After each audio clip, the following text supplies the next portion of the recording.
Good morning, everyone.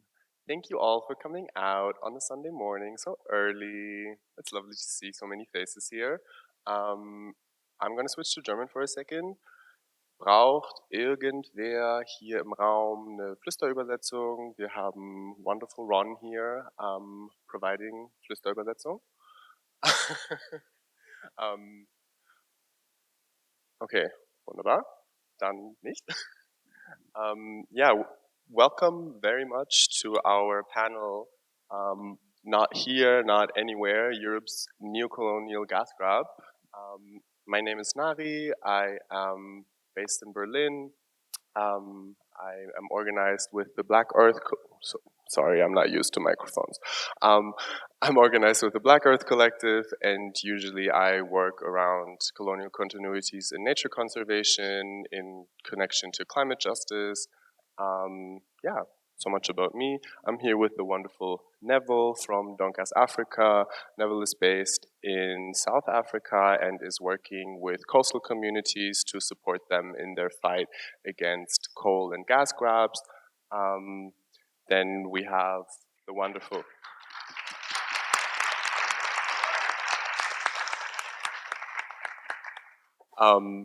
next to Neville, we have the wonderful Selina.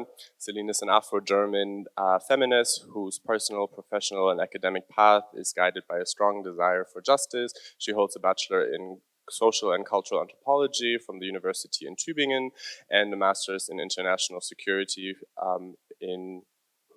in international security from sciences in Paris. With her political work, Fatim Selina aims to disrupt spaces and structures of oppression as part of several feminist anti-racist collectives, for example, Black Earth Berlin or Black Visions and Voices in Tübingen. Selina mobilizes and advocates with the intent to mainstream decolonial perspective and thoughts at the intersection of health, climate, racial justice. She is a published author in the fields of decolonial feminism and feminist foreign policy. Give it up for Selina.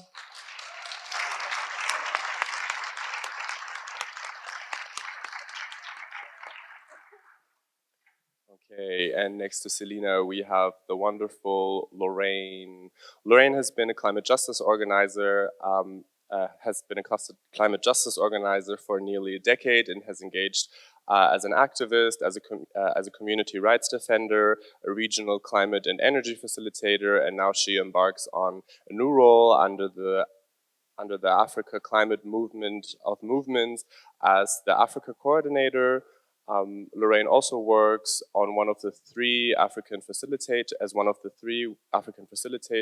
of the Don't Gas Africa campaign.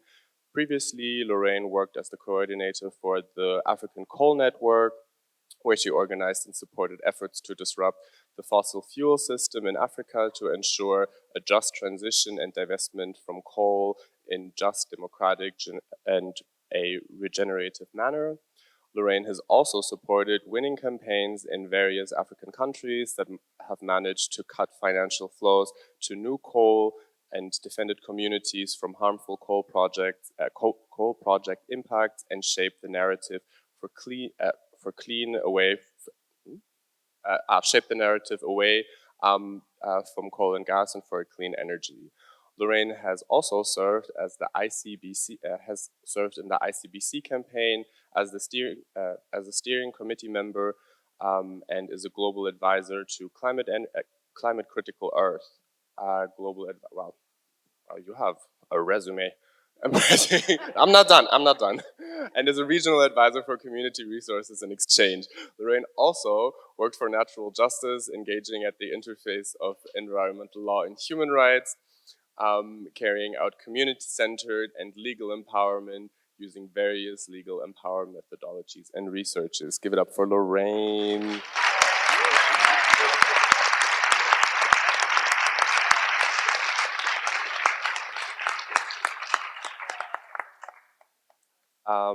And next to me, we have Dean.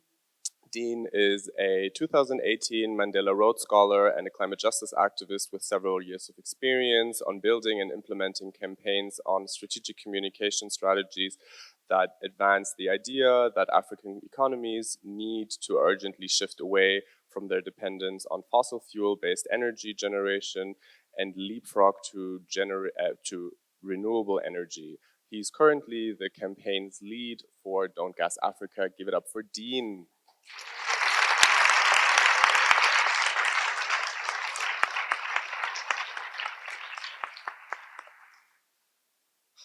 It's wonderful to be here. I'm really honored to be on a panel, to be able to moderate a panel with such amazing speakers. And before we dive into the topic, I just would like to say a few things about the space that we have today. And since we are talking about topics that involve violence, that involve coloniality, I would ask everybody in the room, because this is supposed to be later on an interactive session as well, where we want to discuss and where we want to exchange, to please be aware and mindful of the language that they use, to reflect on their positionality, and to generally keep care and respect for everyone here in the room, but also on the panel present while speaking. So yeah, thank you to you as well if you do that. So at first I would like to speak with you a little bit about the campaign of Don't Gas Africa. Thank you all for coming again. It's wonderful to have you here. And maybe one of you, this question goes out to all of you, feel free to share the answer or whatever you feel. To speak a little bit about how DGA came about, what's the history of the campaign, and give us a little overview of who you are as a group, how you're organized, and how you're functioning. What is your work? We have a second microphone over there, in case somebody wants to.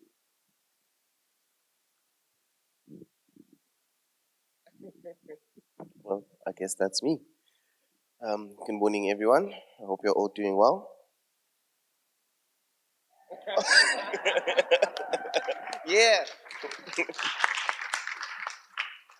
Maybe we all need to wake up a little bit. So I'm going to say, what do you think of fossil gas? Then you say shit. And then when I say, what do you think of shit? You say fossil gas. All right? Okay, let's go. What do you think of fossil gas? Shit. And what do you think of shit? Fossil gas. Thank you. Clap hands.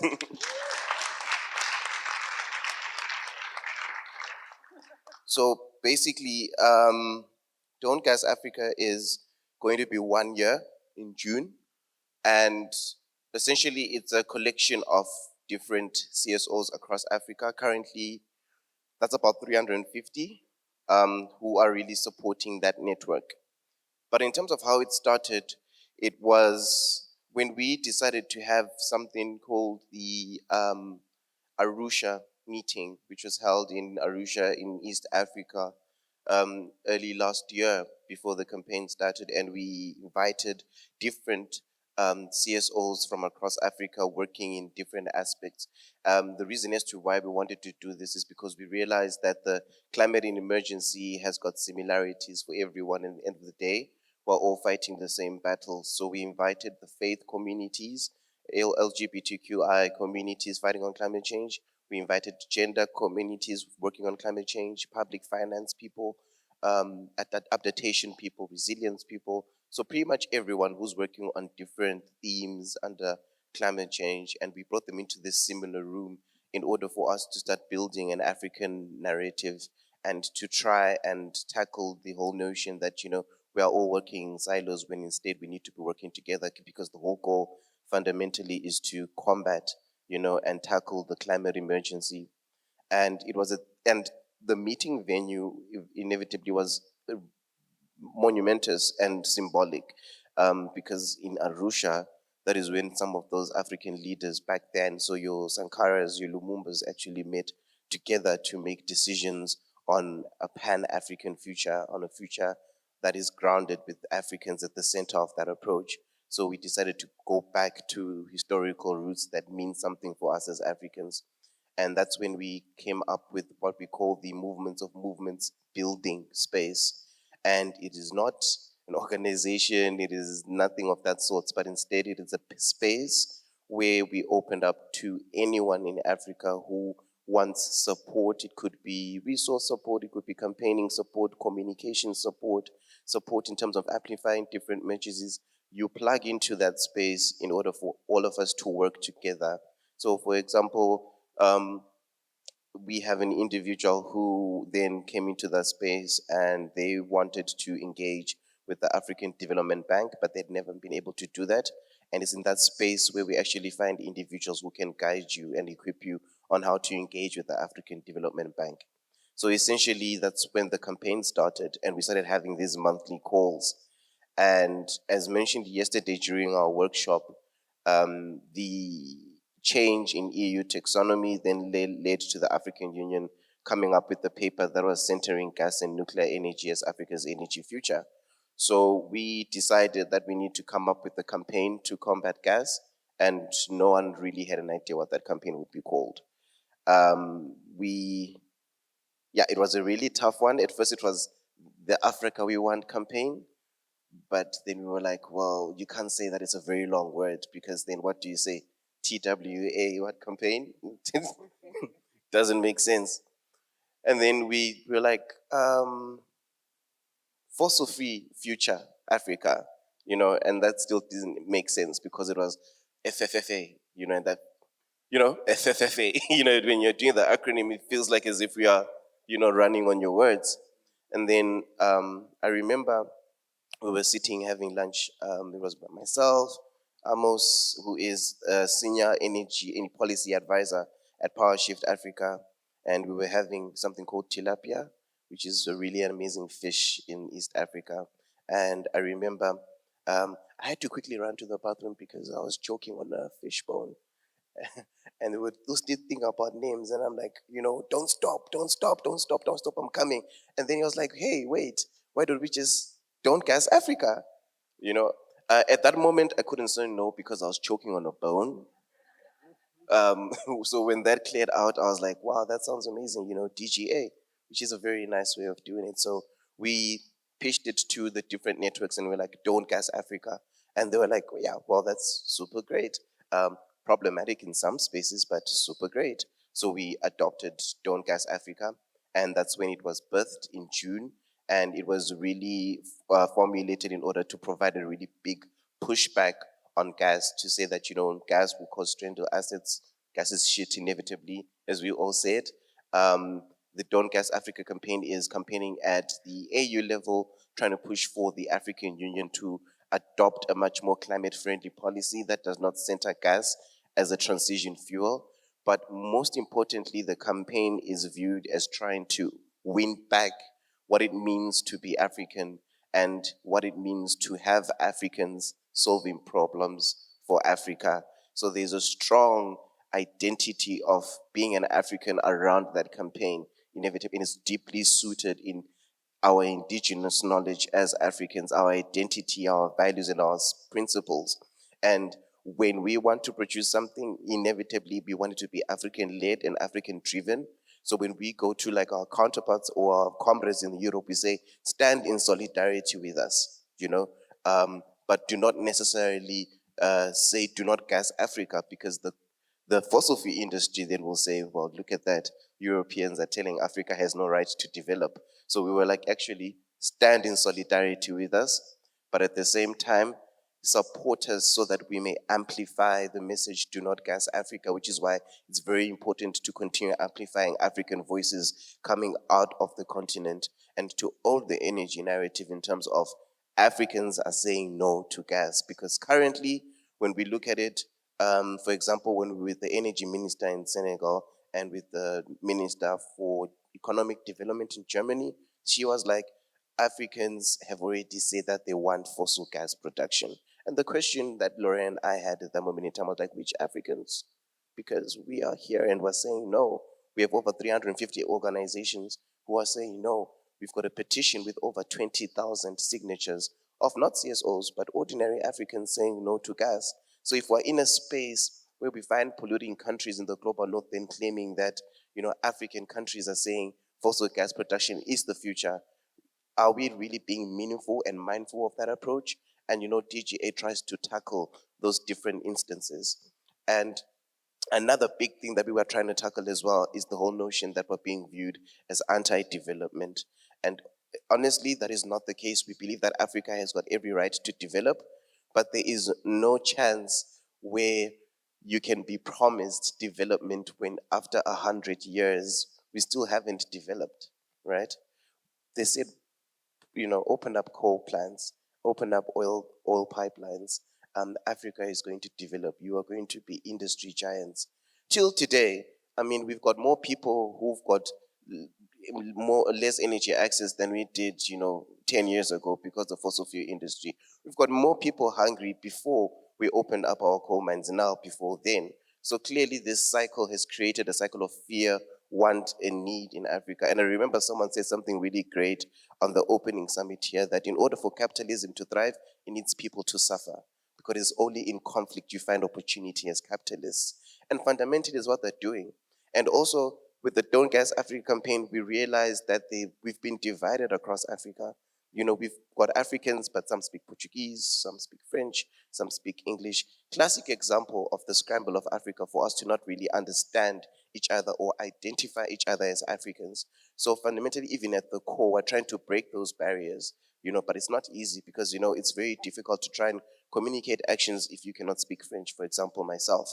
But we try our best to try and then learn that in order for us to come up with fluid and synergized efforts. But essentially, the DGA campaign is for Africa, is by Africa, and we appreciate everyone in this room for standing in solidarity with us as we look ahead to our 1 year. Thank you.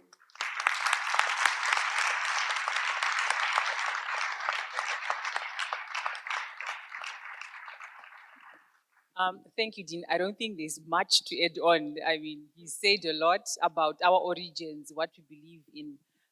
But just to say that Don't Gas Africa is a movement. We work across constituencies, which means you find young people being pivotal in some of the actions. I'll give an example. Dean mentioned the Cape Town March, which was led by young people.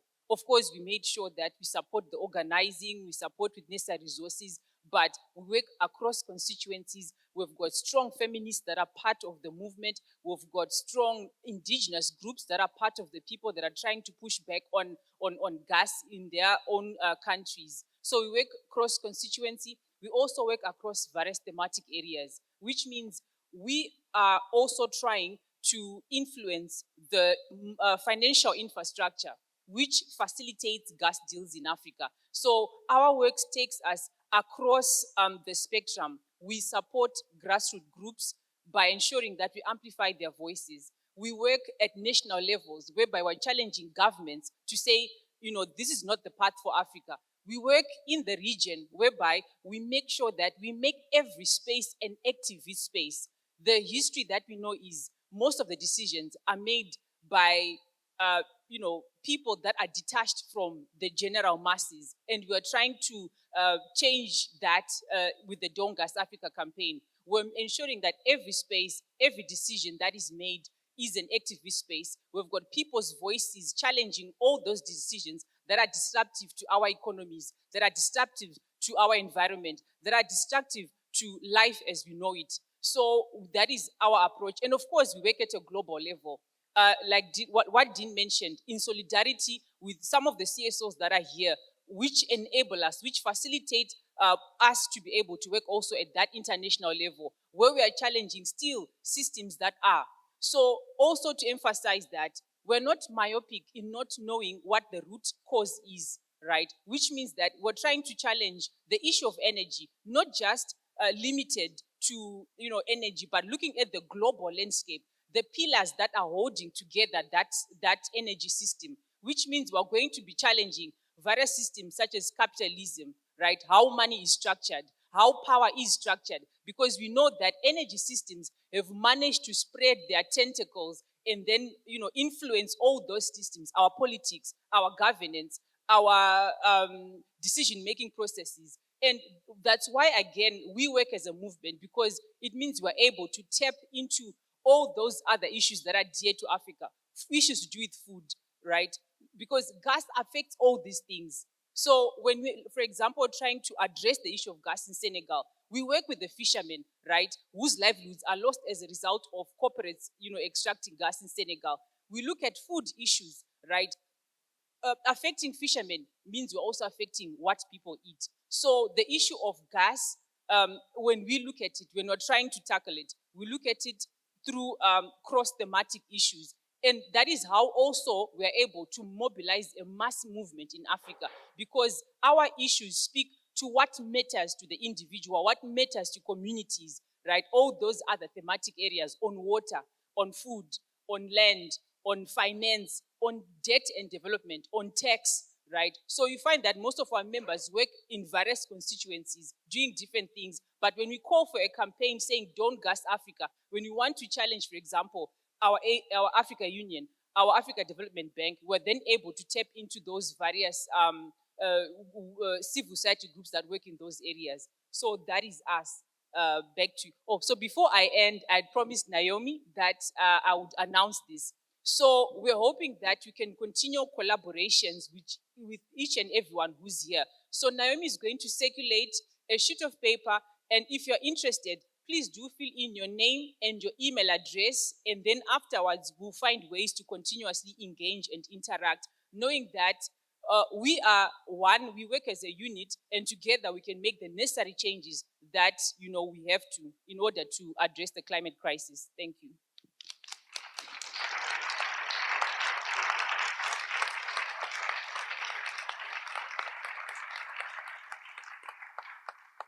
Thank you so much, both of you, for that valuable insight on your work, on the way that you structure. I think many groups and many movements can learn a lot from the way that you organize, the way that you uplift grassroots movements, the way that you center marginalized perspectives within your work.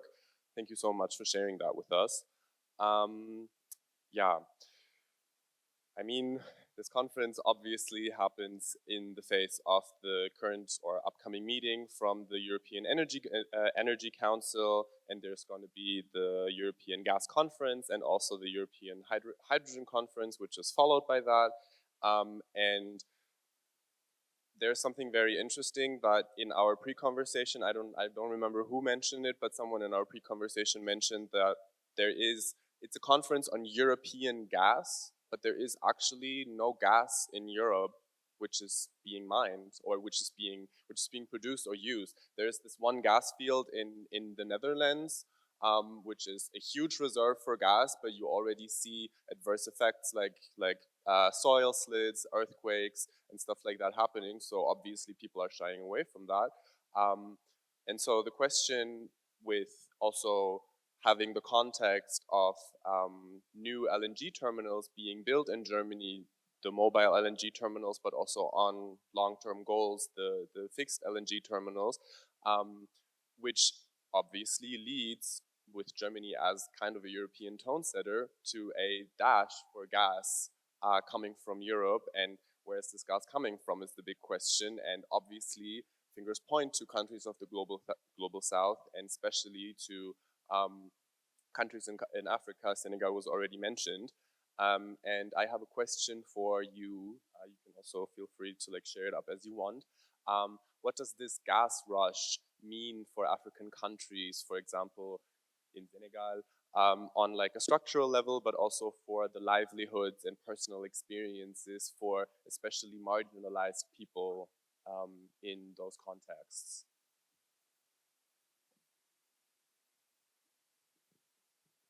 Okay, so recently we do have two refineries in South Africa, where I'm from, that people has already experienced the gas rush or the gas activity around the areas. The first one is Sasol, where there's a big refinery that's built there in the Joburg area, and also a pipeline that's going actually all the way to Mozambique, into Mozambique. That pipeline is going, so people have been experiencing already what is happening around such an activity.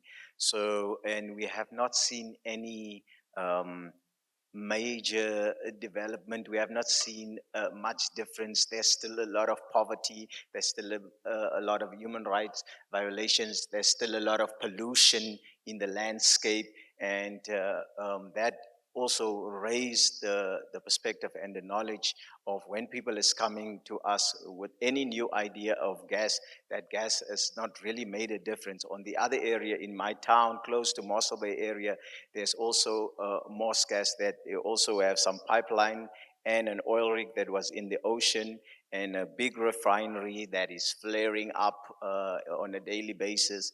And the economic activity in the area was not that great. There was a small little boom of some activity, and most of the people working in that refineries and that gas fields was people that is highly skilled and technical abilities to work with that, not local people. And even the fishermen in the area were complaining about the catch in the area zone was beginning to deteriorate, not at the level that they know that it was before. They used to catch a lot of different species and it became scarce. So based on those two examples, we really see, and people in the area has also now seen that these gas companies, when they come into the area, they don't come to make such an wow economic boom like they are saying that they're bringing, because of those two experiences. And we've worked with those communities and also see that there has not been a difference. In fact, it's the opposite. There's a lot of poverty still while those companies were there. And now they're coming with new activities to want to do more oil and gas in the areas. And based on this experience, we really joined with Don't Gas Africa to say, listen, we know that this is really not, people has not benefited in any way from these activities, and therefore we need to stand firm to join this type of movement to say, no, we don't want any more gas in Africa to come to us. We want to build our own pathway, and we know our own pathway. And there is a framework, there is a narrative that these things come with a wow development, but there's no development when they come. And then people need to be respected in the sense that they know what type of development they want. And the development that they want is not the one that is being forced on them by the industry and the government that is in partnership. So people know what they want, and that should be respected, to say that we will not allow a development that is not people-centered, that is not people-driven, that is not people-focused, that doesn't come from the people that knows what they want. So they want their rights to be respected in that way in terms of development going forward, with all these companies coming to our knocking on our door to be able to come to do development in our area. Thank you.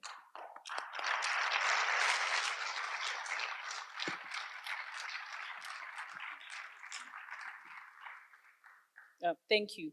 So if this is going to go out with regards to social media or reporting, I want this message as well to go out to people that are going to be attending the Europe Gas Conference.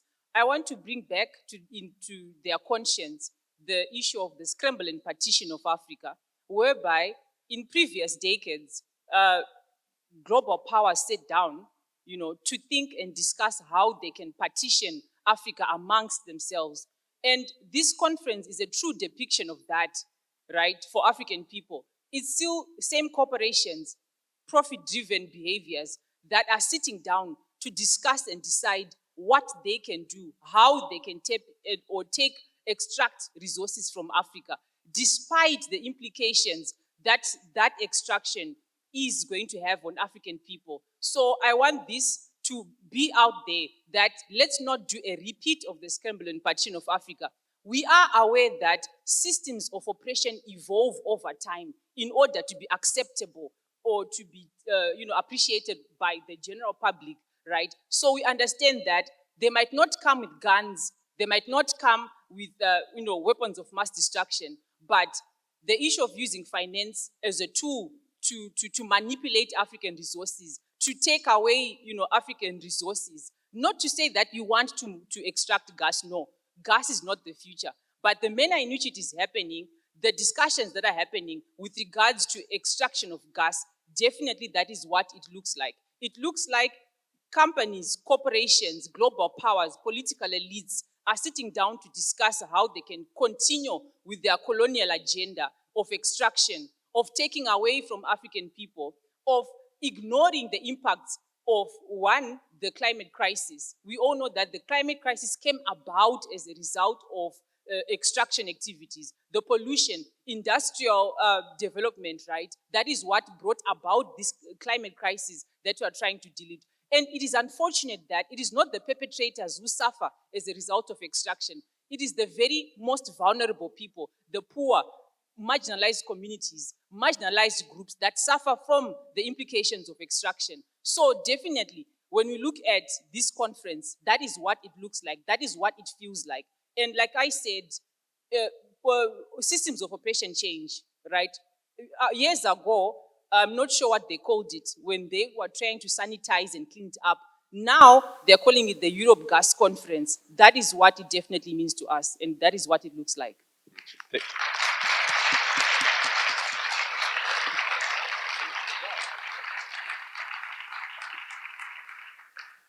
Yeah, thank you so much. I would just like to add, being positioned in Germany, in one of the most powerful nations of the world and very much influential within Europe and the European Union. I would just like to talk about how the whole gas expansion is being framed politically, and also from Black politicians in Germany. And mostly it is how my colleagues already said, that there's this narrative being developed that we need natural gas as also a component to like development, especially in the sense of economic development, but also in the sense of supplying actually or providing energy security in African countries.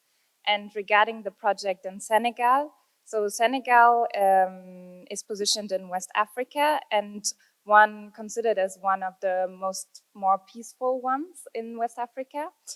And but has, of course, like many other African countries who have been colonized, still structural components that hinder people, and especially the most marginalized, to access basic needs or have them fulfilled, for example, electricity. However, there's this false positive reading of the current Senegalese project, where Germany will be a buyer of the Senegalese gas, that the project will bring economic and social justice. And this will not be the case, because we have to remind ourselves that the gas is exploitation, and gas is set within a capitalist system, and it's built on profit. And whenever there's profit, there's a lot of power and interest involved. And there's also a lot of oppression and hierarchy and violence to protect the power and also to profit. And in that sense, there cannot be economic and social justice. Another thing that is also mentioned, or another argument, is that this project can bring or will enable Senegal to actually further its just transition to renewable energy sources. And Senegal already has like 20% of renewables in its energy mix. But this is also not true, because there are much better ways to like enable a just transition than like to further a gas project that will extract resources and that will exploit nature. And another approach that also is very much being pushed forward is the concept of debt relief for the Global South, because that has been a main instrument for the Global North to control the Global South. And there's this campaign, Debt for Climate, which was developed from countries in the Global South to ask for debt relief from Global North actors, in order to then be able to have the investments in renewable energy sources. And we also see that even the renewable market within Africa is nothing that is separated to exploitation or violence. For example, looking at Morocco, who is currently trying to position itself as like the main African provider of green and clean energy sources in terms of renewables. A lot of these new renewable energy source sites are built on occupied territory, and like the last colony in Africa, which is West Sahara. So I think we really need to remind ourselves that also this narrative that is put forward in the European gas conference, that like gas is a transitional fuel and also will enable us to actually do the just transition, is just false.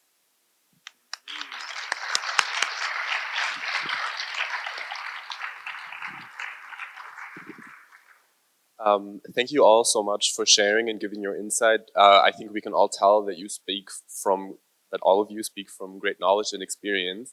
And touching onto that, I would ask of you in the room as well, maybe to share a little bit about a case study or lived experience that relates to the effects of the neocolonial leverage due to this latest rush on African gas.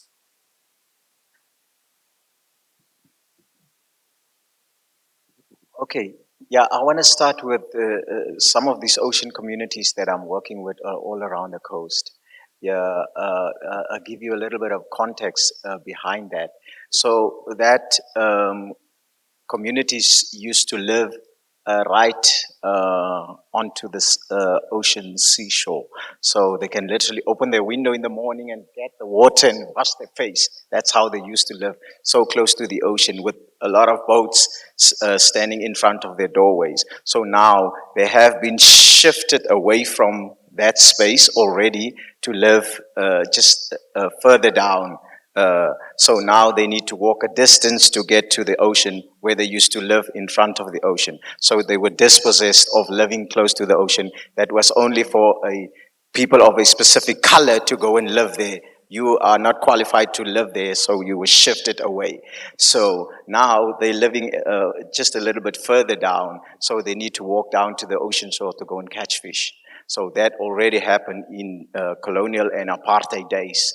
So now, there's now the problem of legislation for them. They also now needing to get permits to go and fish where they have not fished before. So now there's fences put up for them to be able to get to the fishing zone that they were used to fish way back with their fathers. Some of them learned the trade fishing in that area that they were dispossessed from.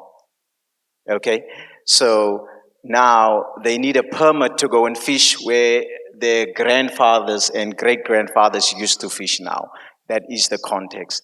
And so now they, in the sake of peace, they try to get the permits and they're going to go fish there now.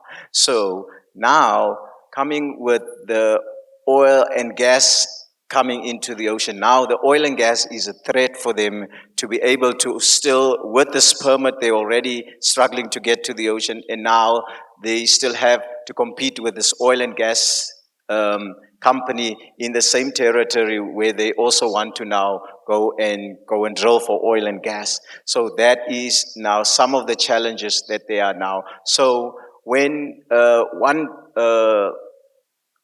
fisherman does not go there without a permit, they get arrested and they get jailed. But then in the industry coming, we see the industry has already got a permit to go and drill for oil and gas. How come?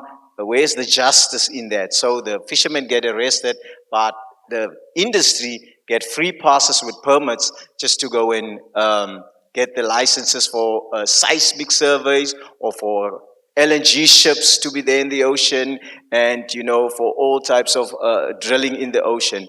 In Mossel Bay, there was an oil rig that also stood. I just told you the example about that. So that is the injustice that's already happening. So with already a second layer of injustice, now is coming the oil and gas, the gas rush that's further will dispossess and displace the communities from this very ocean territory that they were custodians of in the beginning, way in the beginning. So it's a second layer of injustice that will be happening to them when this oil and gas companies gets approved. That is where we come in and we assist them with the legislation, we assist them with the protesting, we assist them with writing objections and following the EIA processes and so forth. So that is the type of work that we are doing, and this rush, this dash for gas is really based on already exploiting further the marginalized, already marginalized communities.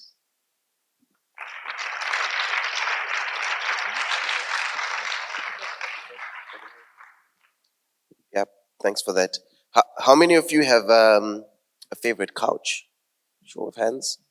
A favorite couch? You know? You know, what would happen if you, yeah, like a sofa. Yo, it's a sofa. Couch. American language. Are we talking about couch? Sorry. Yeah, so just imagine if someone came into your house and sat in your favorite sofa and you couldn't sit there anymore. How would you feel? One word. Shit is the right word, yes. So basically, that's what's happening in Africa with the gas issue, like what Neville has said. You know, we're custodians of this area where there was so much fish, and now they're being told all of a sudden they cannot come and fish from there anymore, which is what was experienced in St. Louis about 2-3 weeks ago, because they put up a line and told them you can fish here, but you can't fish there. So fish here has finished, but fish there has not finished. Now, when the community actually tried to get to there, BP, a foreign company, not African, pushed back and said no, and took all the fishing community's boats and actually destroyed them in St. Louis. That's how that happened 3 to 4 weeks ago. That is how disrespectful the fossil fuel industry is. And I don't believe we should be here sitting. Instead, we should be out there marching. Because, thank you. Because essentially, how long are we going to take shit? Right? It's really basically that simple. What would it take for Africans to be realized that we are human beings, Africans' voices to not just be a headline? I mean, pretty much, I think the most famous thing for being African is how much floods we have. And that sucks, right? And that essentially, at the root cause of that, is fossil fuel production, which is constantly being renewed. There's this app that was created. I don't know if it ever hit Europe, called Mixit. You know, do you know Mixit? Anyone knows Mixit? Or highfive.com. Did anyone ever use High5 for MySpace? No? What social medias were you using back then? You know? But basically, what we're doing is we're trying to send a text message using just texting instead of using what's already there, WhatsApp, Telegram, Signal, which is way easier. Or basically what you're trying to do is you want to get a telephone instead of using your cell phone, because it is already new technology that exists that can really emancipate us as Africans. And don't get it wrong. You know, the narrative is true. Europe was built on the backbone of Africa. Don't get that wrong. And it's so weird how deep the neocolonial push goes within our subconscious as Africans as well, because we now believe it as well. So basically what's happening is we make our own grain, we grow it, then we sell it to Europe. Then do you know what happens? They sell it back to us. That is what we do. That is how the notion around fear and abundance has been engraved in our subconscious. And that is what we mean when we say we want to create create solutions that will fix African problems. Everything that makes an iPhone an iPhone is found in Africa. Anything that makes a MacBook is found in Africa. Anything that is a chair is found in Africa. All the natural resources are in Africa. Why is Africa not self-sustainable? It does not make sense. We've got this wonderful, beautiful term that was thrown around during when African states wanted to gain their independence: structural adjustments. They were not essentially structural adjustments. They were structural fuckeries, if you ask me. Because that is what was then signed by different governments in order for us to not have local ownership over our own natural resources. And that is what we mean by what the fossil fuel industry has done in Africa has gone beyond just extracting resources. They've extracted people's livelihoods. And when it comes to actually thinking around how much effects it causes, think about it this way. In Africa, for example, if we look at the LGBTQI community, it is a crime to be part of that community. Now, already it's tough being black, it's tough being African. Add another one on top of that, being LGBTQI. When the floodings happened in Malawi, actually, the most vulnerable, yes, were the poor, but the most vulnerable was the LGBTQI community because they're subject to more violence, actually. So when that happened, I think 12 to 18 people actually died because of beating, because of violence directed to the LGBTQI community, which was caused by floods, which is essentially is linked back to global warming, which is essentially because of rising temperatures caused by fossil fuel production, where we have people that come into Africa and invest in Africa, and then they just, that's it, right? It's being used essentially, you know? And Africa has been a one-night stand for the world for far too long. And we need something serious.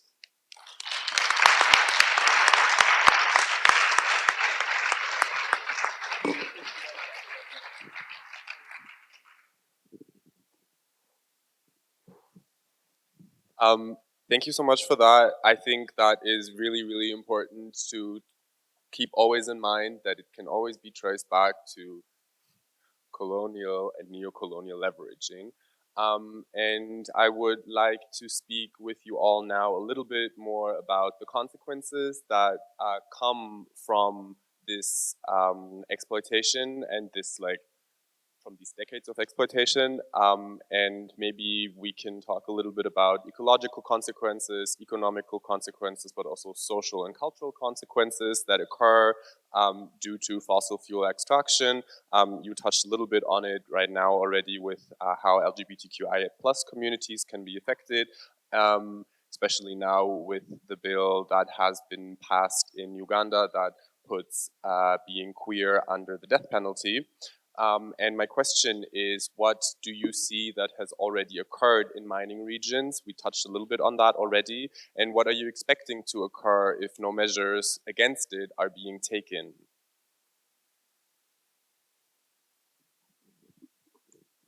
Thank you. So what we are seeing at this moment, what is happening on the ground, fossil companies, gas companies are taking away the voice of communities. They're taking away the agency of the communities. I wanted to give one example of a case in Namibia whereby we have got Recon, right, which was given space to extract gas and oil in Namibia.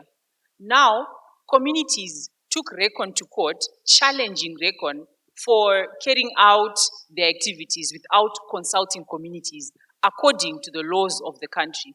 However, we all know that communities are mostly vulnerable. They don't have the means, the mechanism, the finance, even to get good lawyers.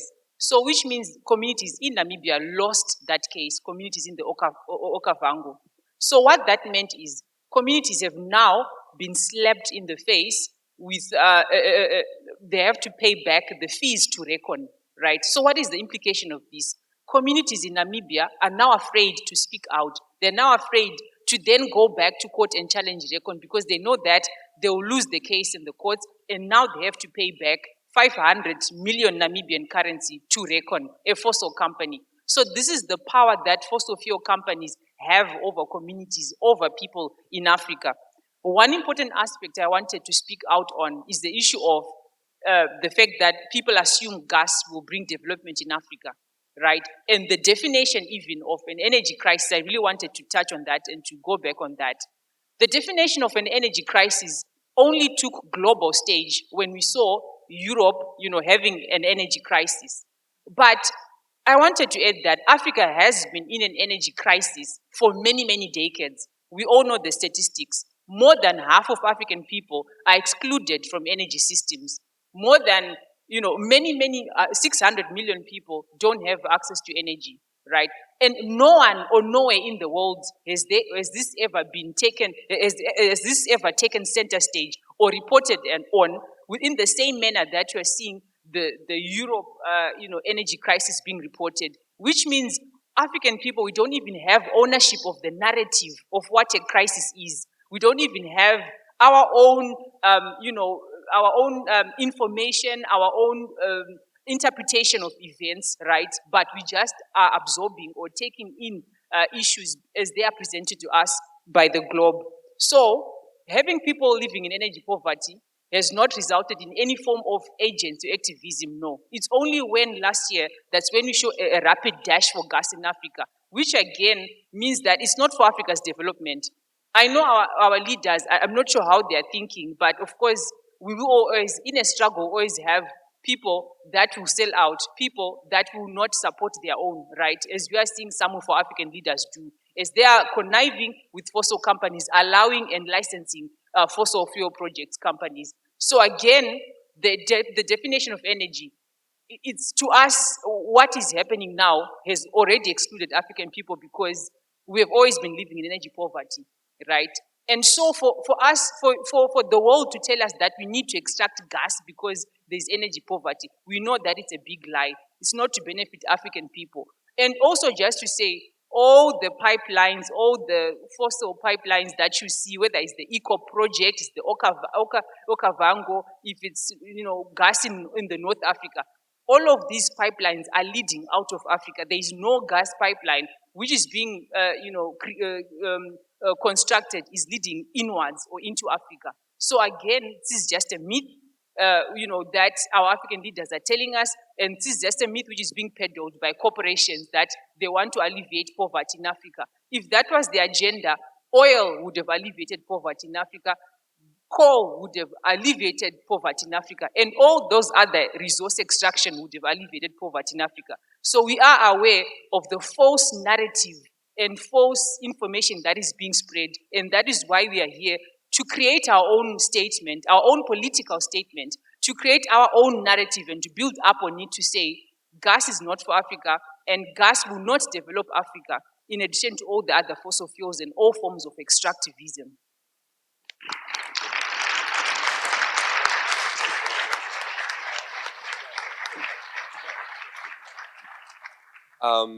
Thank you for sharing that. I think that is like really important to keep in mind as well, that gas is not going to solve the problem. And we were talking about, Selena and I were talking about it tomorrow in the morning, that there's German politicians who basically say that this would be the case, but this is also part of a narrative which is obviously false.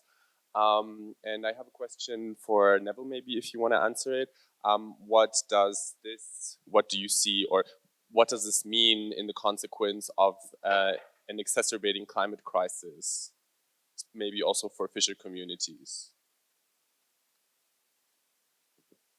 Okay, so the one thing that I do experience, I was just in a coastal town a week before I came here, and I went with one of the fishing crew out. They know that I'm doing this type of work, so they invited me. Hey, you can't be defending us and not know how does a day look in the day of a fisherman. So come with us on the boats.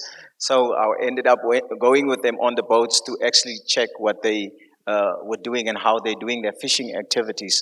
And so I went with them on the boats, and then firstly they told me about this area that we are fishing, because they have small vessels. So the area that they were fishing was very popular with about 10 species of different fish that they used to catch in their areas, and that used to have their local economy very active and vibrant local economy. So now when I went out, and this is an area that is popular for one particular species of fish, but this was not the time for that particular species yet. So I went out with them on the boat, and we ended up going to and fro for about 3 hours, and there was no catch happening. And I was used to going out to sea only for 2 hours. Now this is like 5 hours, so I'm beginning to vomit. I'm beginning to getting seasick. So yeah, and then eventually they got some fish, and then we started catching fish. But they wanted to show me the impact of the climate crisis had on them, and how long now they have to do up and down before they can catch any fish, and the fish can be starting to bite. So I experienced it for myself to see what type of activity they have to, and then this is costly for them. Sometimes they can come back home with just a few fish, and the economy is basically, then they need to save that money for the next trip to be able to go out to sea again. So it's sometimes not even economically viable for them to go out and come back. Where now, on top of that, now they want to bring the oil industry, they want to bring the gas, they want to bring the LNG ships there. So those are some of the things that will really hamper them and will cause conflict for them to be able to go out. So those are the type of things that's happening. So I just want to latch on to the Okavango story. You know, in South Africa, we have the indigenous people that has totally, because of colonialism and apartheid, their whole culture was erupted and eroded, and the language was, they can no longer speak the language. When you have to um, listen to hear some dialect of the language, you have to go all the way to the Okavango Delta, which was the only part of the culture that was still alive. So for people to really connect to a true sense of our identity, how it used to be, how our culture used to be, we go to the Okavango Delta.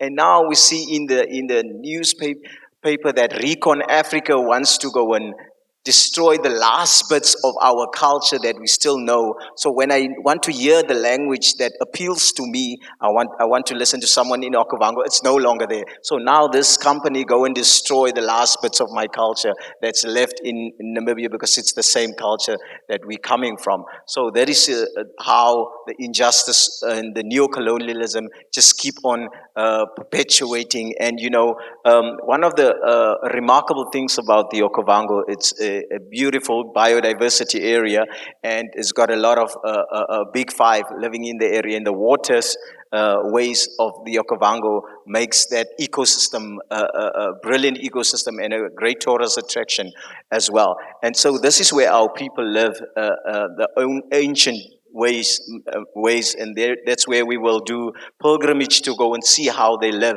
And that is meaningful for even us in South Africa. Just I have to go over the border to Namibia to go and experience that. That is the connection that we have to the Okavango, for example. And so we see that even the climate crisis has impact, even the Okavango waters not being so vibrant and flowing the way it used to flow. And then that is already the impact of climate change that we can see.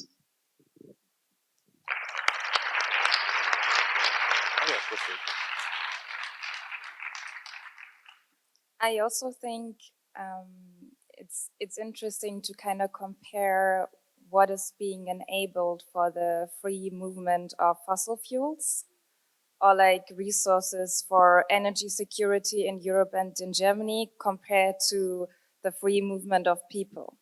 I mean, Neville already mentioned it, how access to places that belong to people and to their ancestors for decades, even centuries, is being restricted. And also sitting here on a panel with people who came from African countries, and thinking about the visa restrictions we have in place, it's just insane. And this also shows how much resource, how much lobbying, how much political support, and how much power is in the whole energy industry to make this possible.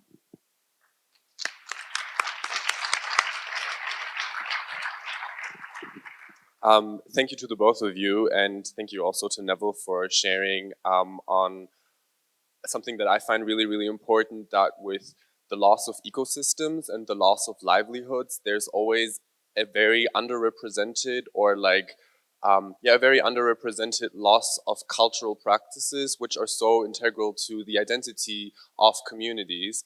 And I think you all are putting up an amazing fight against the exploitation and oppression, and maybe we can take a moment to talk about false solutions, because there's a lot of false solutions in the room. Lorraine touched a little bit about that already. but maybe you can share, one of you can share, or more than one of you can share, on what false solutions do you see the need to be debunked over, like, from now on, basically? Oh, yeah, thank you very much. I forgot to mention that today is my birthday, by the way.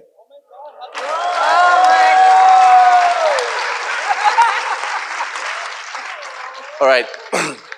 Thank you very much. You see, what I just did to everyone in this room was I lied.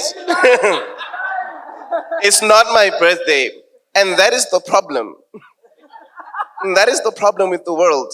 Someone came up and went into a room and said gas is clean and gas is green, and everybody clapped just like what you did.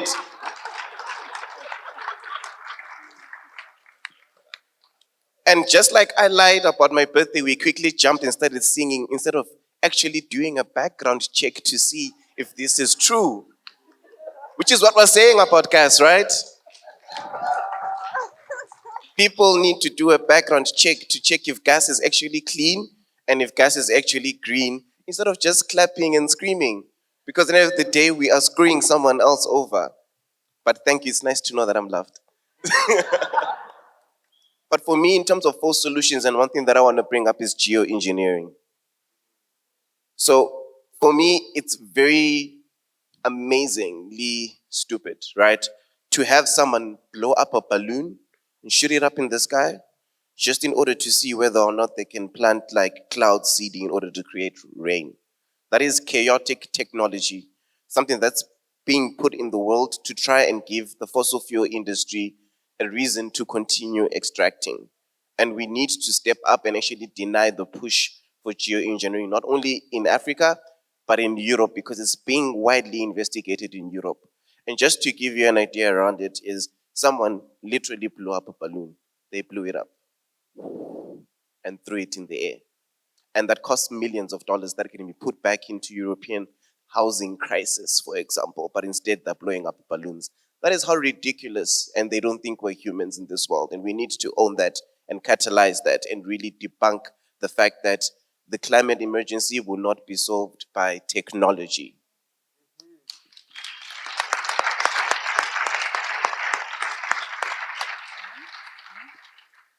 Thank you, Dean. It's so hard to speak after you. Yeah. Okay. I also wanted to take this opportunity to call out even our own climate conferences, because from last year we did see a lot of talk about carbon capture as a solution, and I wanted to call out on that they are saying that they'll introduce technology which can capture the carbon. So again, this is not, they are trying still to not to be held accountable for their actions, right? They are running away from what needs to be done, which is, phasing out fossil fuels and just letting them go and, transitioning on a path of renewable energy. So we want to ensure that, this does not happen in Africa or anywhere else in the world. I remember with communities in Kenya during my struggle with coal, some of the corporations took activists from Kenya. They took them, I'm not sure which country, right, showing them that, carbon capture can actually work. We are aware of these technologies, they are false. And obviously, they will not be accessible to African people or African governments, right? So I really wanted to talk about the issue of carbon capture and the use of climate conferences to advance these false solution agendas, right, which we're seeing. And also just to say, even from COP last year, we saw a lot of fossil companies being present at such conferences. This is why we need to be active in these spaces, challenging every decision, every step that is made, right? The fact that COP, a climate conference, was held, in Egypt, it's quite unfortunate because it is a country that is pushing for fossil fuels. They're big on gas. And again, this year, COP is happening in another country again, which is big on gas. So where are we going as climate defenders, as people, that are trying to deal with the climate crisis, when we are having climate conferences in countries which support fossil fuels, right? Let people that support, gas have the gas conferences in their countries. But for climate conferences to be held in such locations, we really need to challenge this, and we really need to do away with this agenda. Even the co-presidency, we all know who they are, right? Again, where are we going if you're allowing, such people, such, spaces to be taken up by corporations, it means they are going to, flood the space with their false solutions. And they do not want to be held accountable. They do not want to face the truth that they have to actually, we have to make them accountable, ensure that they pay climate reparations, right? And climate reparations should not come in a way whereby they say, okay, we'll cancel Africa's debt in order, to allow them to adapt to climate. No. The issue of debt, it's a discussion on its own which needs to be held. We even are questioning the legality of debt that Africa holds, because some of the debt is even from the colonial times. So that is a discussion that should not even be paired with the need for climate reparations. Climate reparations are a standalone issue, and it needs to be looked at with regard to who was exhausting and who was polluting I feel the atmosphere is a public good, right? Which means everyone should benefit from the atmosphere, right? No one company, no one institution or country should take up that space, pollute it, cause climate crisis, and then others are now suffering and they still don't want to pay. So we need to be challenging for solutions, even with regards to how finance is structured, with regards to what is being proposed in terms of having techno fixes to the climate crisis. Thank you.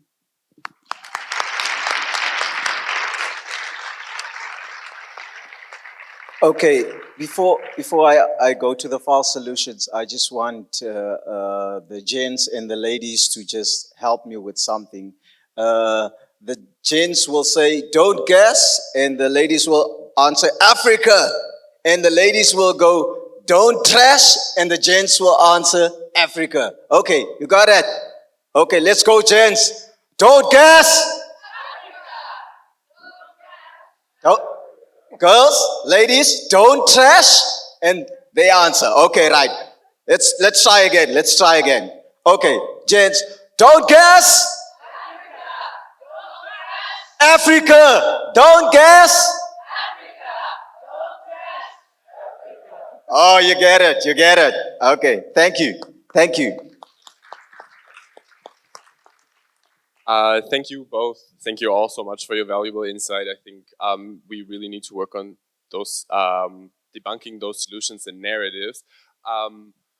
And maybe we take a moment as well to talk about better approaches and better solutions. And maybe one of you could share a little bit about ideas or solutions that come from your own movements, or maybe also within your DGA network, that have helped the situation in the past, that have brought relief or that have stopped coal campaigns.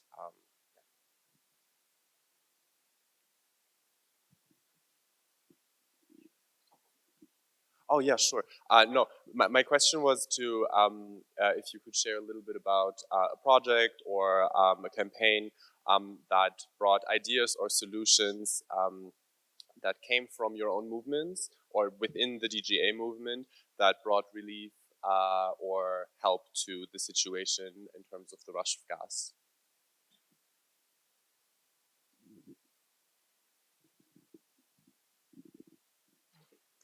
Thank you very much. So just to say, like what Dean said, we're only 1 year old, which means we are learning as we go, and we're trying to build up, our influence, our impact that we have, right? So, like what, of course, we explained earlier on, that we are a movement, right? We've got ideas and positions that we hold that we feel will work for African people, right? So I'll start just by explaining our ideas and what we feel, should work for Africa. First of all, as we explained earlier on, that when we are challenging the energy narrative, we're looking at systems change. So what are the systems that we want that work for African people, right?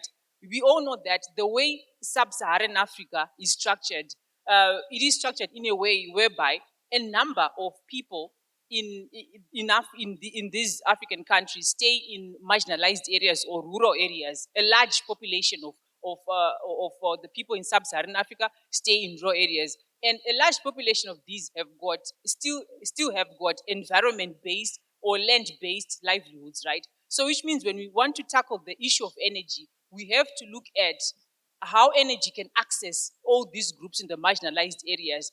And like we've said before, the issue of energy, the way it was structured, the energy infrastructure itself in Africa is laid out in a way whereby during the colonial time, energy was only to serve white people that had colonized Africa that were staying in cities, right, or in urban centers.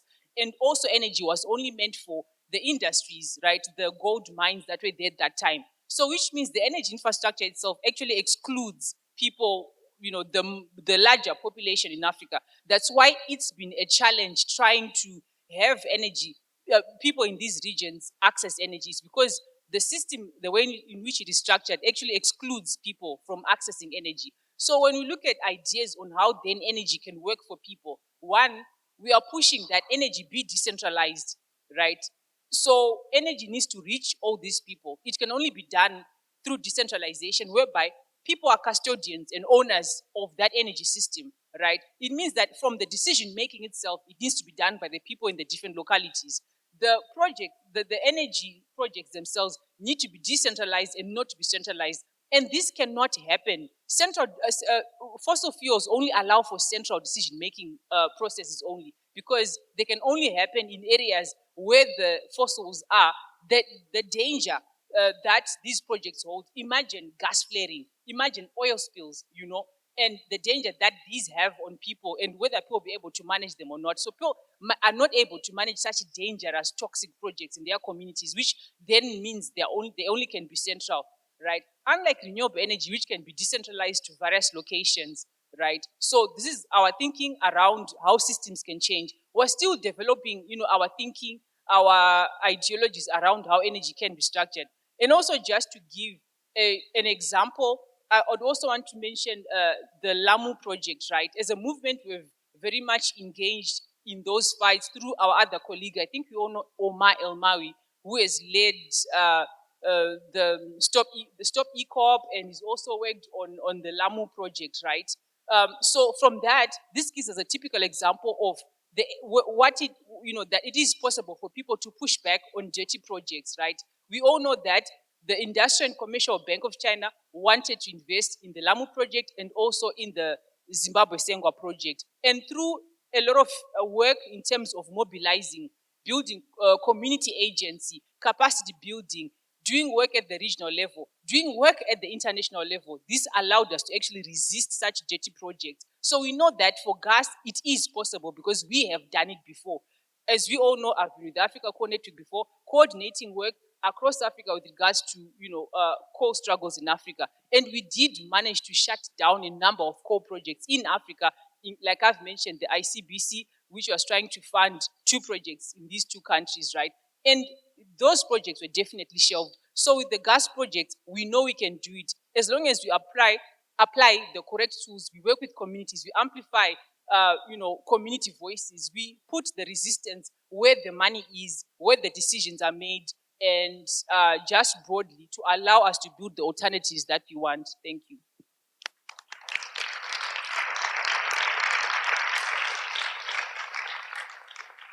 Thank you so much for that profound answer. I think that was amazing. And I have a question for the round again. You touched already a little bit about that with like to decentralize power and to engage with communities. How would you, as DGA, also imagine a good and green energy project? What is involved into that, and what is not involved into that?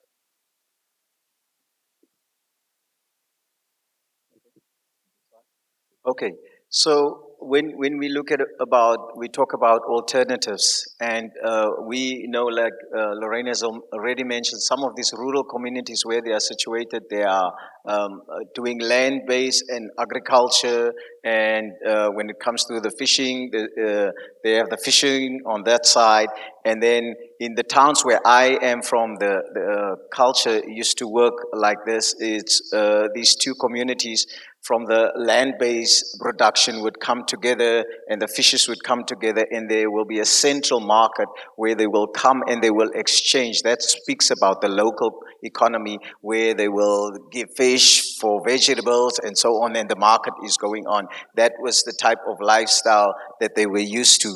And talking about type of energy systems that they were using at that time.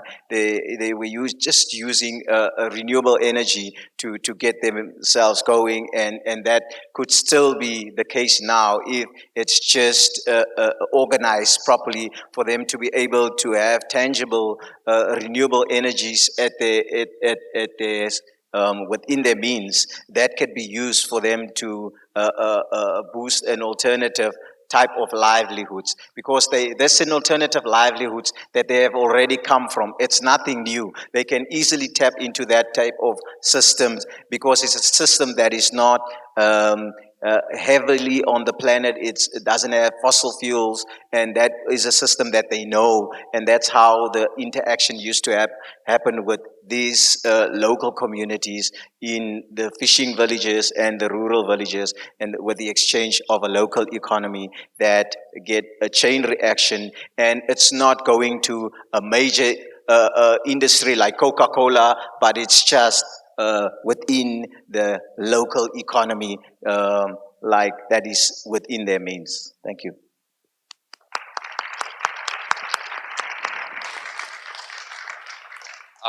Thank you so much for that insight. I think also that is something that we can all build on. And speaking of building on something, I have many more questions because this is such an important and interesting topic. But out of time reasons, and also to like start including the audience into this conversation, I have a final question for the round, and I would like to ask into the round.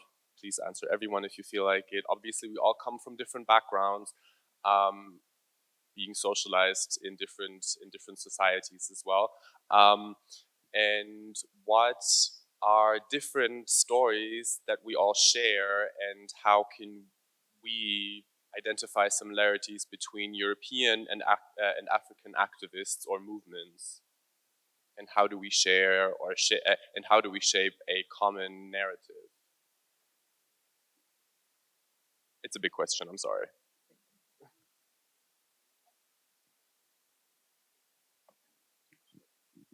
I would rather start before Dean because Dean will just,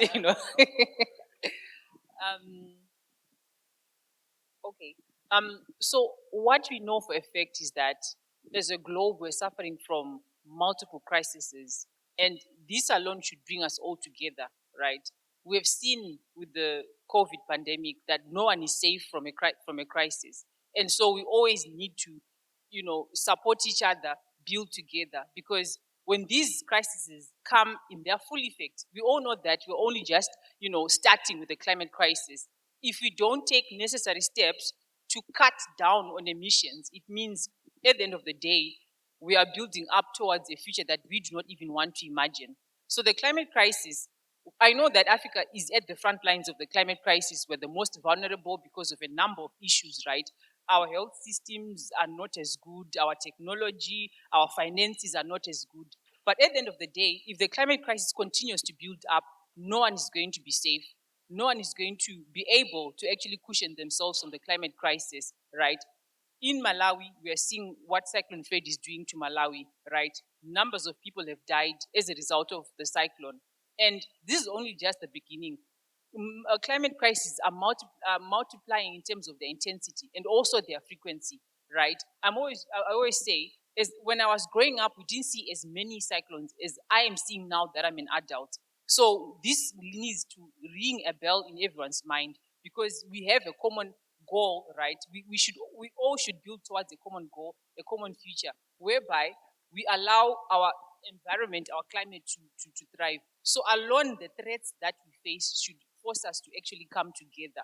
And also just to say, if we don't challenge the global climate infrastructure, we are the pillars, we people in the communities, the public, the masses, we are the ones that are holding up the capitalist system.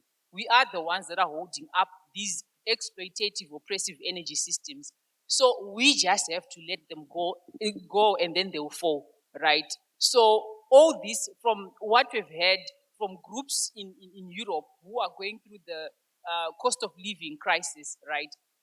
We have had a living crisis for the past decades, right? We haven't even caught a break yet. So you are only experiencing what happens when fossil fuel companies are only after profit, are only seeking profit. So what happened with the, with the war, right, is is the major driver of what the energy crisis, right? But what we saw, instead of fossil companies thinking, okay, this system has not worked, we're seeing the implications, why don't we turn to renewables?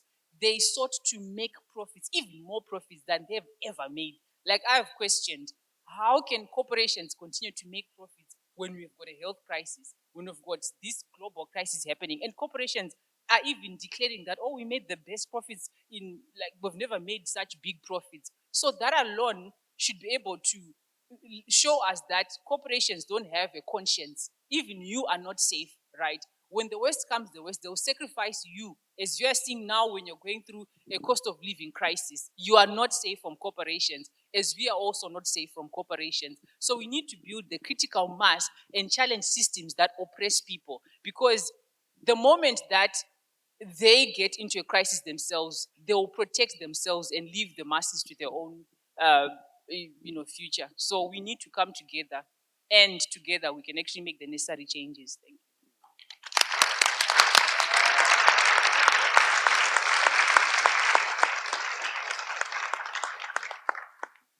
Okay, so I think one thing we have in common with European movements is that I think we're all going through a drought. Unless I'm wrong, but I don't think I am. So there's a big drought in Europe currently.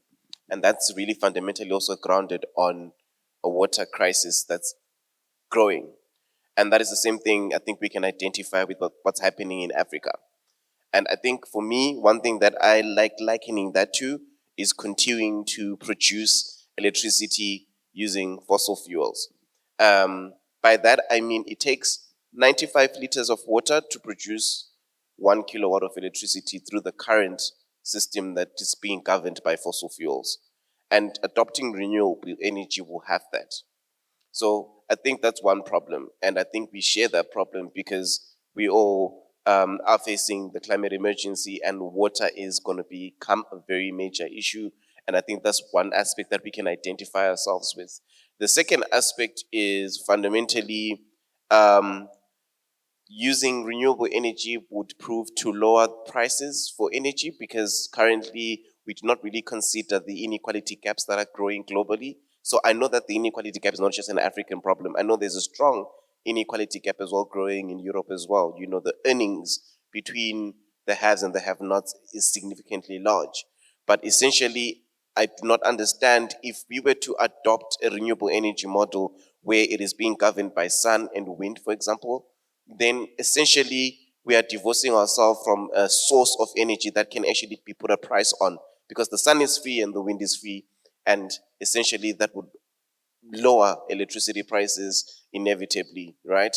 But then we continue to be put into this cycle where instead, if coal finishes, then the gas prices shoots up until they find an alternative, which is around gas. But then again, that gas comes at a cost of a lot of people being left vulnerable. So essentially, I think one of the best things that we can really adopt and identify ourselves is those little struggles in terms of, number one, the water crisis, the drought, and also number two, really centering and fostering energy sovereignty in Africa and Europe, grounded on the fact that, you know, the people get to own the sun, the people get to own, you know, the wind, because that's something that cannot be harnessed. You can't put a price on the sun, you can't put a price on the wind. And I think it really feels good finally, you know, that we finally have an energy source that is so far away. There is no way that the fossil industry can actually put a price on it. Thank you.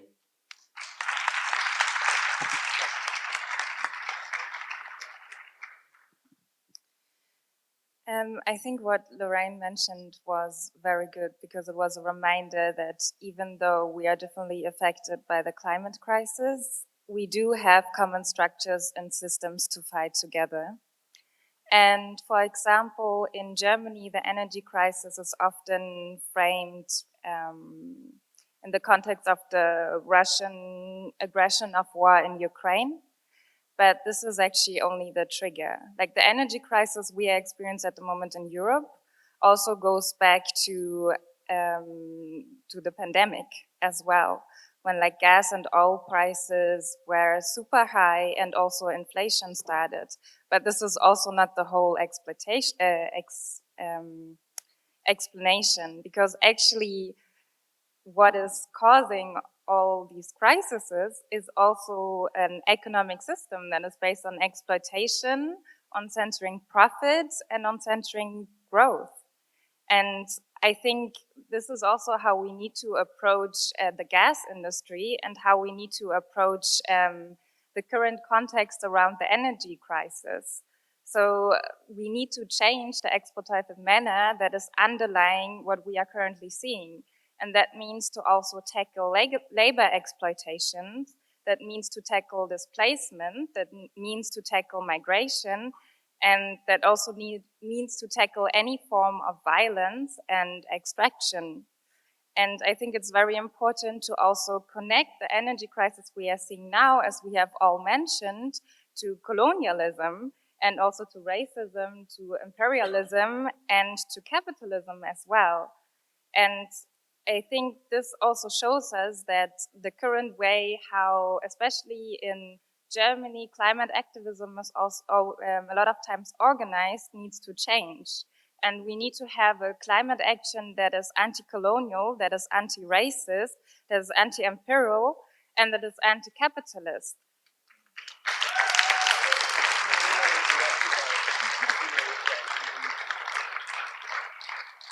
And in doing so, we need, as Lorraine also mentioned, we need to join forces with other people who are struggling and who are organized for decades and centuries.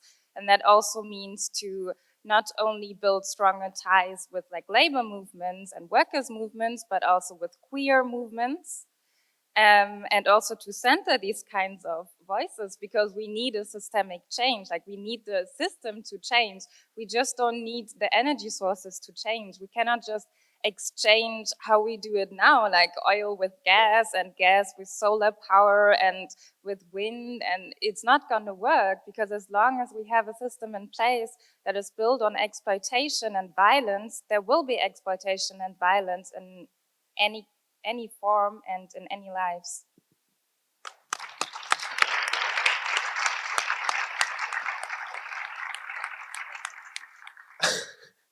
Thank you so much. I could listen to you all talk all day long, and I think we all feel same. Um, Now I would like to, first of all, thank you all for this amazing panel so far. I think it gave a very, very valuable insight on your work, on your lived experience, and on your perspectives. And I would like now to open the round for the audience. I know we're a bit over time, but I think it's worth to stay. And would like to talk with you all on how to practice solidarity, because yeah, I think that's like a very key approach towards tackling many of these issues that were mentioned. And yeah, we would love to hear questions from you. We would love to discuss with you, exchange with you.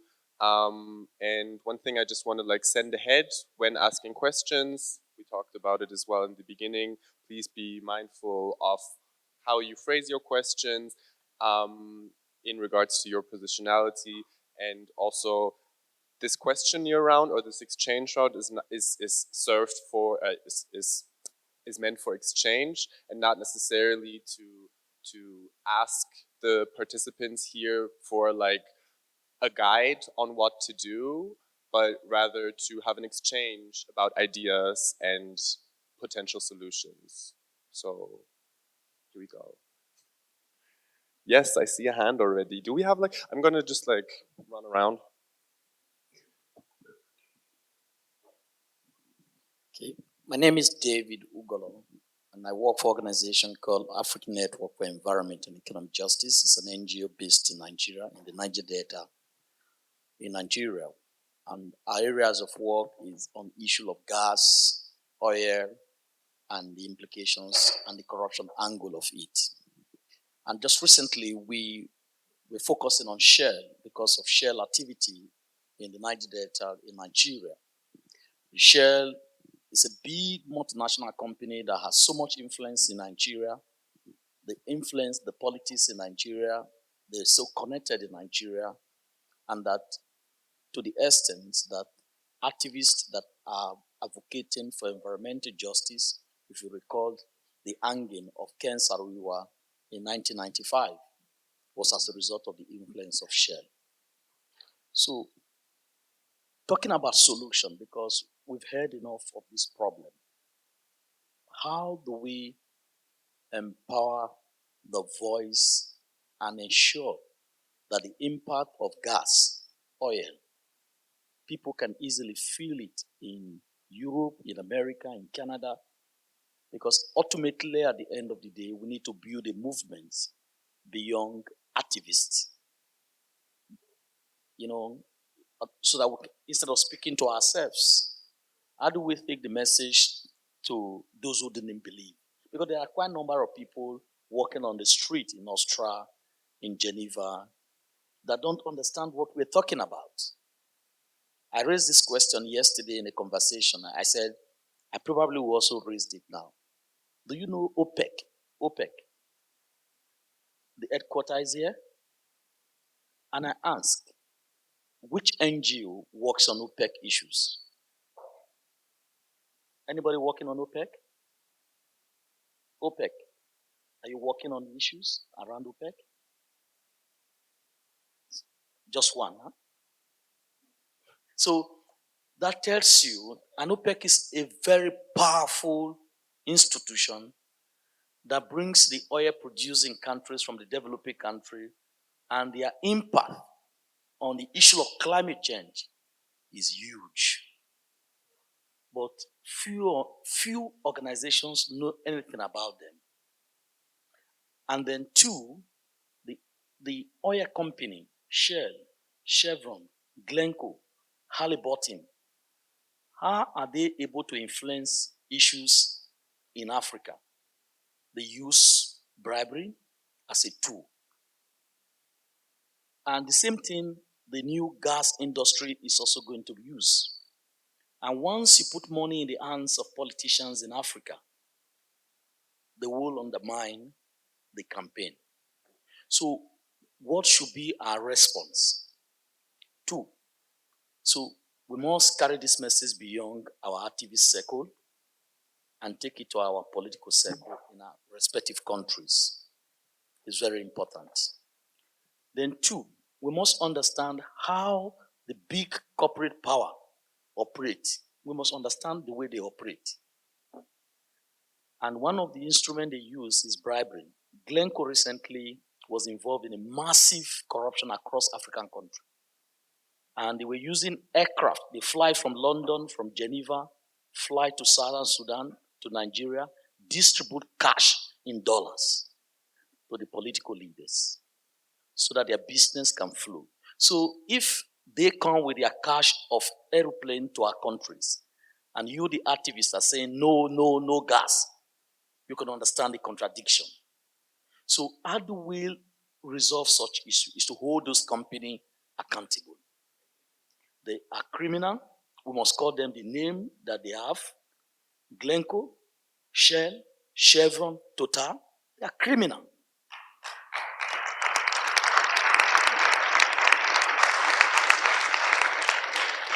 We must use the right word to describe this company. And that is the way our people will understand. So that if you want to elect your prime minister, you want to elect your parliamentarian, then these issues become part of the agenda to ensure that they become political issues in our respective country. And then popular way of raising this, our musicians, our literature. It's very important. What kind of things our children read about? When our children watch the television, the most powerful televisions in our countries are controlled by this petroleum gas company through sponsorship. For example, the big LNG project, Train 1, Train 2, Train 3, Train 4 in Nigeria. They sponsor the highest award in literature in Nigeria. So when somebody wins that award, he's happy. With $1 million, I have won an award. But many souls have been killed by this company. So we must unpack this and try to draw the connection about this award and the death of our people. Until we are able to do this and take this campaign away from our restrictive circle, it will be very difficult in moving forward. And then the last one is the Glencoe corruption, which is very massive. Every bribery these companies are involved in Africa, somebody is dying. There is a victim. And this victim, unfortunately, don't have the opportunity to voice out this. And when there is ongoing deal between this company and the foreign government, in the instance of Glencoe currently is going to be paying a fine of up to $1.5 billion. In this fine, not one single dollar is going to Nigeria, going to Senegal or Cameroon or Congo or Southern Sudan, where these corruptions were perpetuated. So we must also, as activists, the same thing that is happening in oil and gas, oil is going to happen in gas. So oil do not empower the people. Oil is oil of poverty. The same thing, the gas do not going to empower the people. It's going to disempower the people. And once we understand this relationship and we're able to explain to the public, then the message must be taken away beyond, and we must begin to reach out to groups that is outside this circle, so that we can build a mass movement that will begin to amplify this voice. And think that way we'll begin to provide a sustainable solution. Thank you.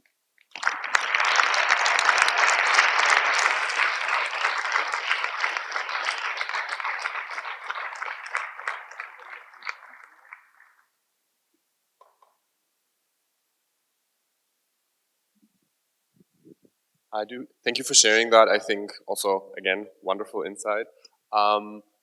Do we have other questions, other statements from the audience? Thank you. First of all, thank you for being here and for this panel and the one from yesterday. Every time you speak, it looks like you run DGA, from like 10 years, from all the results you mentioned. I'm curious, how did you manage to get such kind of results in 1 year? And I know that it's a movement of groups existing from many years, but I would like to know what made the difference, in your opinion, when you gathered together, and how you were able to mobilize huge numbers of people around the climate issue and social justice. And the second question is, yes, during the panel yesterday, on the feminist panel in the evening, I don't remember her name, but the Afghani panelist at one point said that when she was in Europe, the European movement tried to tell her how to express her rage and how she is supposed to feel and how she is supposed to protest. I think the European movement needs to heard these kind of things and to unpack these kind of things, to really think together about solution and how to work together. So my question is, did you experience something like that? I hope not, but in case, is there something you would like to point out for the European movement to grow and better work together with you?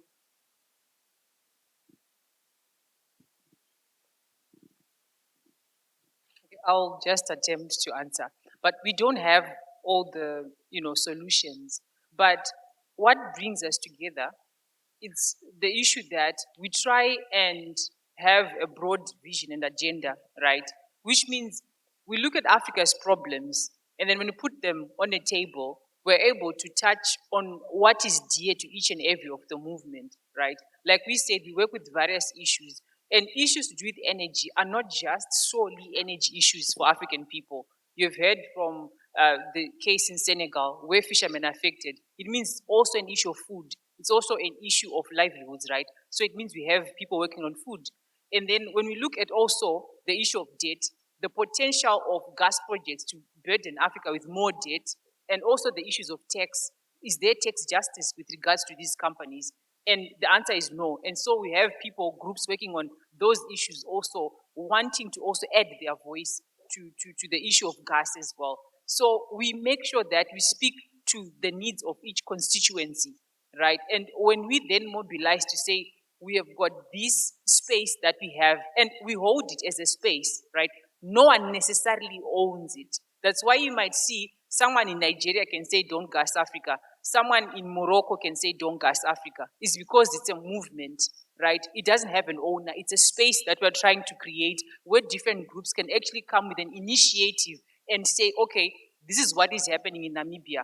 I need the support of everyone to rally behind me. This is what is happening in South Africa. I need the support of, different groups working on this issue or different groups across Africa to support me in this regard. So we ensure that we meet the needs of those different groups where we can, right? Mostly sometimes it's information access, sometimes it's to help spread those voices, right? There's still a number of issues with the African civil society, and we try and meet those, like elevating voices. If there's still a need and a gap around that, right? The issue of connectivity. So we ensure that we build the connective tissue as well. That is very important. So what is the connective tissue that CSOs in Europe need?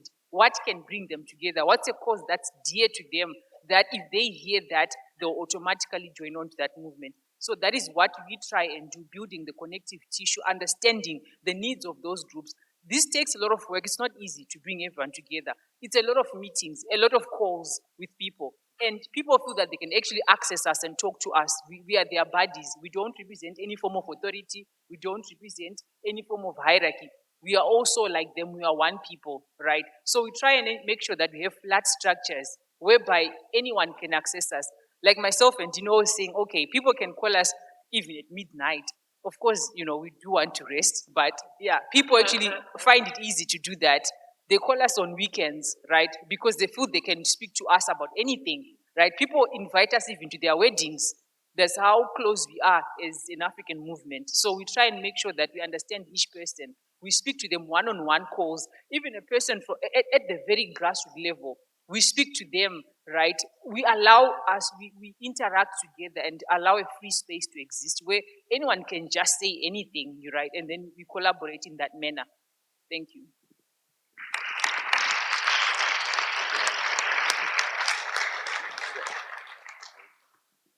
I don't accept calls at midnight, though. But okay. But no, open, free space, available anytime, 24/7, because we really love the work that we're doing.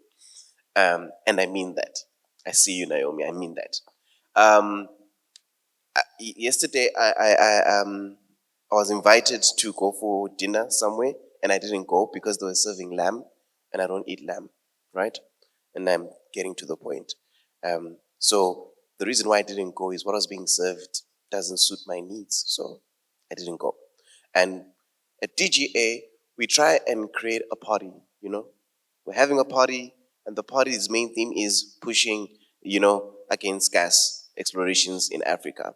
But when we prepare the food on the table, the different themes, we make sure that whatever is on the table is edible in terms of the different people who would think of attending our party.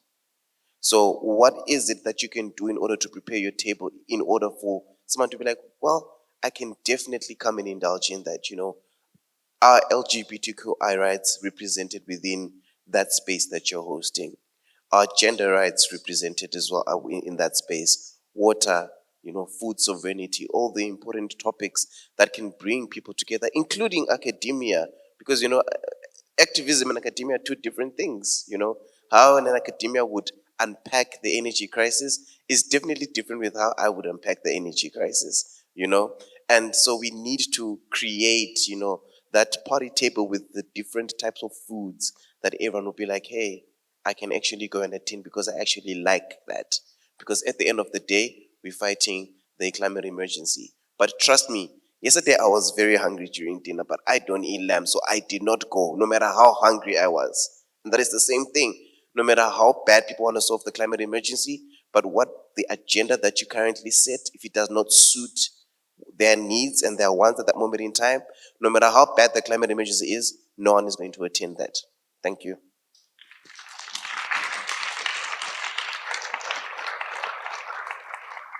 We have a question over there.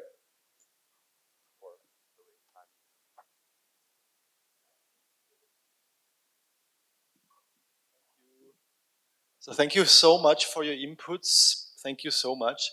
I want to ask a question concerning the experience made in Latin America with the left-wing governments in the last decades there. And if you can relate to it in a way that people were struggling also for a long time, centuries, decades, and left-wing governments like the Lula government, taking this example from Brazil, or the experience in Bolivia or Venezuela, wealth was being in some way redistributed from the fossil sector to combat poverty, for example, etc. Several measures were being taken, but still, I would say that these policies of the left-wing governments in Latin America are part of the false solutions that you were mentioning. So, do you see this possibility, or do you see a threat that you are struggling in your respective countries, and then maybe what you get is what we have seen in the last decades with the left-wing governments in Latin America? So a certain part of the wealth is being redistributed, okay, but still, fossil fuel industries are being kept alive, and this form of energy production is maintained. Thank you.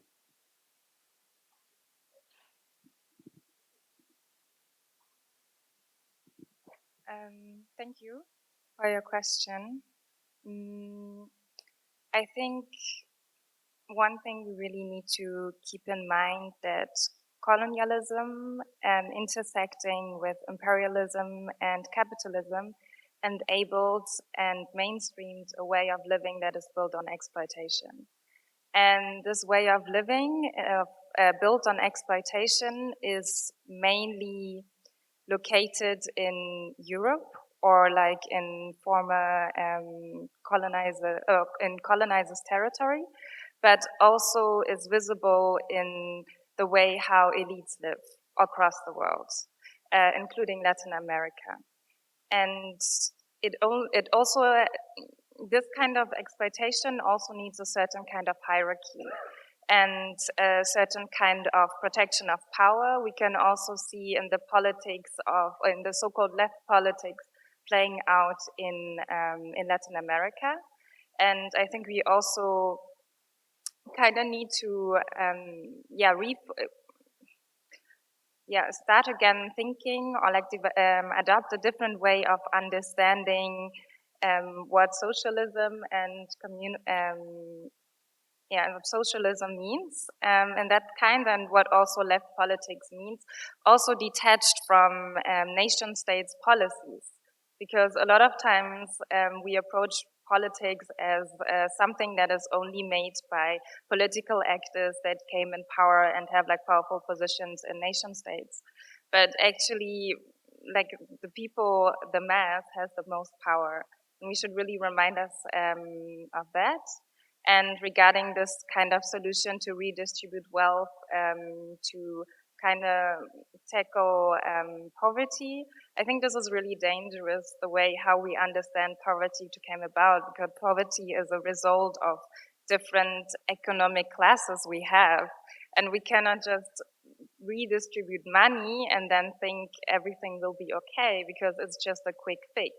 And this is also a problem how in Germany, for example, we are talking about class and we are talking about poverty, because we don't recognize that there's like a whole economic system and like a historical tie to colonialism in the way how poverty is being embedded in lived experience, and who is poor and who is also kept poor and who is also then kept from a certain sense of political power and influence, and also political power and influence in regards to the climate crisis.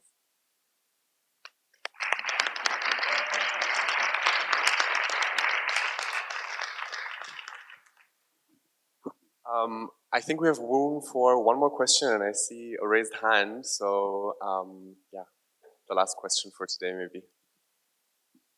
Hi, thank you for speaking up. I have a question regarding the fact that I come from Ukraine, and basically what I know is that Putler wants to build closer ties with the African countries, especially with military partnership. And I have two questions. The first one, is there a rise in concern regarding the fact that Putin wants to build closer ties in environmental movements? And are there more discussions? And the second question is more philosophical, as I was a pacifist before the war, now I demand weapons.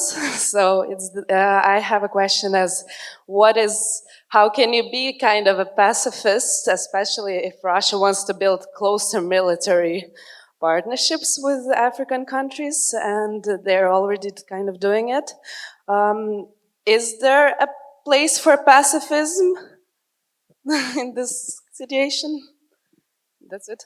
If you can comment, it would be interesting to hear. Thank you.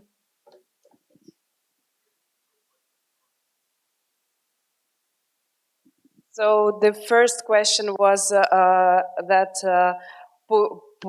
Putler wants to build closer ties, and wait, sorry.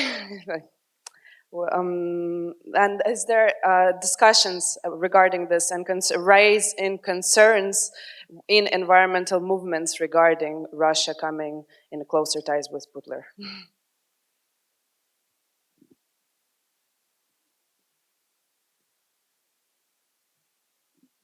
Yeah, I don't know if you were in last night's session where there was also someone from Ukraine.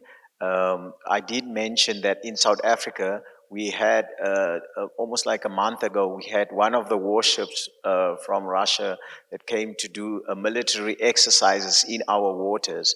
And there is I can assure you that there is a discussion of concerns for this is coming, why are they coming to do this year? And then we were going out to protest on the oceans against this exercise that they were doing in the oceans, because we are not in favor of this, because we do know and this is based on the human rights violations, and we do not support that. So there is a discussion ongoing amongst us as the local civil society organizations, and we will know to build on that and take it further to the rest of the country.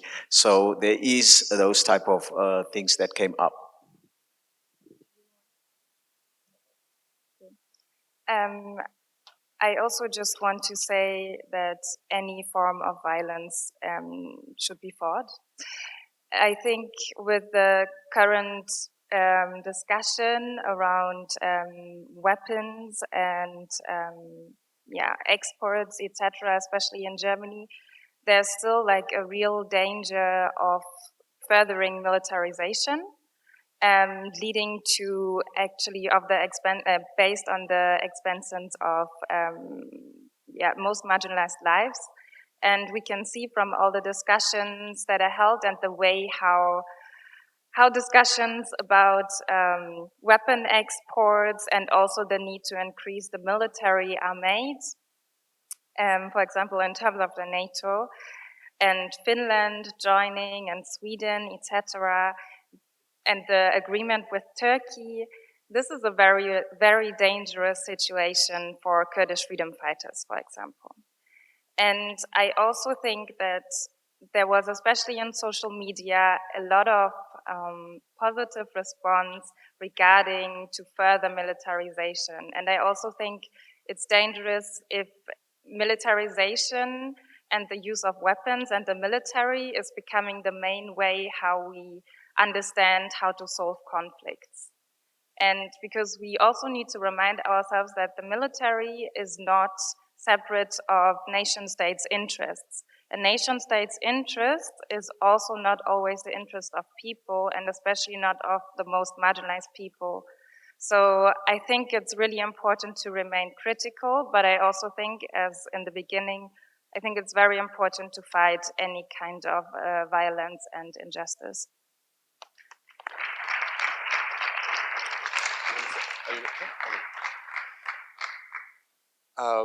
Okay, I think we've reached the end of our panel, and I want to thank everyone in the audience who pulled through, even though we were delayed. I want to thank every single of my wonderful and amazing panelists. It was humbling and inspiring to be with you.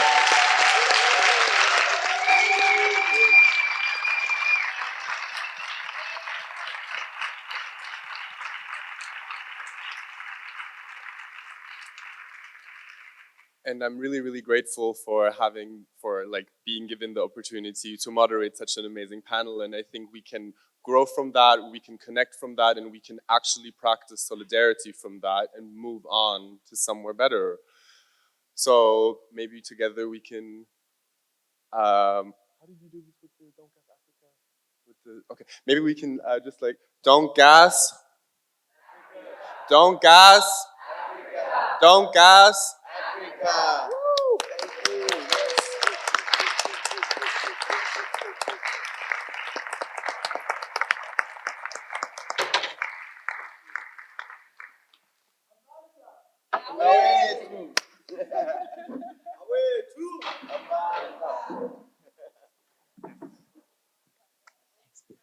Yeah, thank you. Thanks all for being here. Just one small organizational point. Like there's food outside. The Pizza Kollektiv has made a lot of pizzas for you. But there's also food at the Kunsttankstelle in the 16th district. Who wants to go there? Yeah, we will continue after the lunch break with some really nice workshops and sessions. And yeah, check out the program and see you then. Thanks a lot.